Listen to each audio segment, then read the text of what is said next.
Hello mga idol, good morning. Upit ako man na to pang rinse guys. Mag-vacuum naman po karon tapos maglaba. Lingkod sa takay, pating kapuya. Maka-stress pero kaya ra. Good morning, good morning, good morning. Kumusta mga idol? Kanang na ako'y nakita nga kuan ba?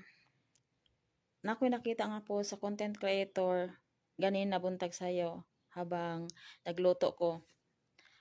Siyempre, content creator siya tapos gi-remix ang iyahang videos tapos gi-change daw ang iyahang audio.